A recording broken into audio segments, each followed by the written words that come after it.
नमस्कार दोस्तों, आपका स्वागत है मेरे ब्रेनी गेम प्ले चैनल में। आई होप गाइस आप सभी अच्छे हो।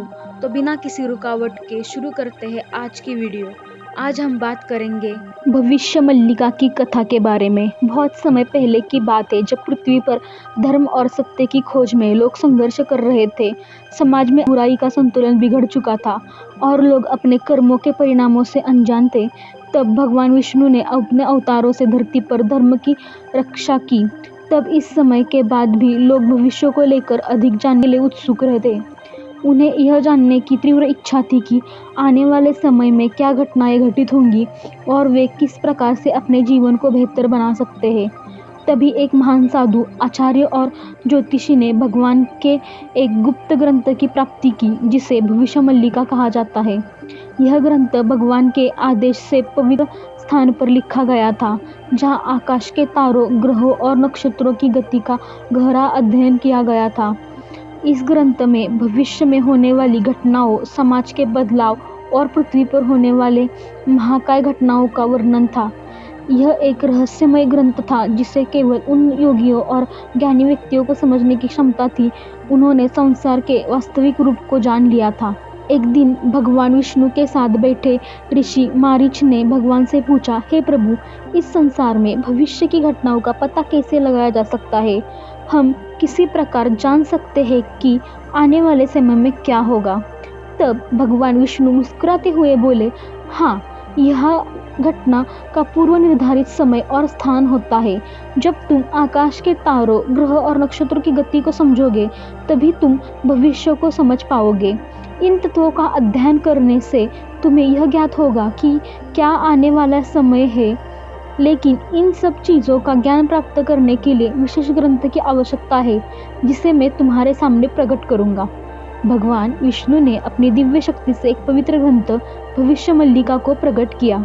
इस ग्रंथ में कई अध्याय बांटा हुआ है और यह अध्याय में जीवन के विभिन्न पहलुओं जैसे धर्म, समाज, कर्म और भविष्यवाणियां दी गई थी। भविष्य मल्लिका के अनुसार प्रत्येक युग में कुछ विशेष घटनाएं घटित होंगी। कुछ घटनाएं ऐसी होगी जो पूरे समाज के लिए परिवर्तन का कारण बनेगी। सबकी कुछ व्यक्तिगत जीवन में बदलाव लाने वाली होंगी। ग्रंथ में भविष्यवाणियां दी गई थी जैसे धर्म और अधर्म का संघर्ष। भविष्यवाणी में वर्णन था कि हर युग में धर्म और अधर्म की होगा। हर युग में पापियों का नाश और सत्य की विजय निश्चित होगी। उदाहरण के रूप में जब कलयुग आएगा तब असत्य और पाप अपने चरम पर होंगे, लेकिन अंततः भगवान का अवतार होगा और समाज में सत्य की पुनर्स्थापना होगी। समाज और संस्कृति का परिवर्तन। भविष्य मल्लिका में यह भविष्यवाणी की गई थी कि समय के साथ समाज और संस्कृति में बड़े परिवर्तन होंगे। हर युग में नए विचार, नए धर्म और नए आंदोलनों का जन्म होगा। इसी तरह भविष्य में विज्ञान, राजनीति और शिक्षा में बड़े बदलाव आएंगे।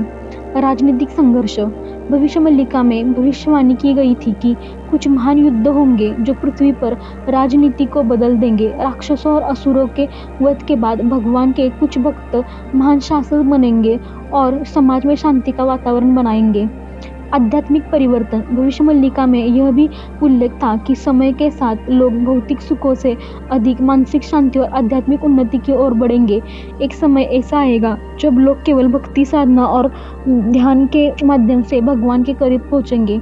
इस समय में लोग केवल भौतिक जगत से नहीं बल्कि आत्मा और ईश्वर से जुड़े लिए प्रयास करेंगे। युगों का बदलाव। भविष्य मल्लिका में वर्णित किया था कि पृथ्वी पर हर युग में बदलाव आएगा।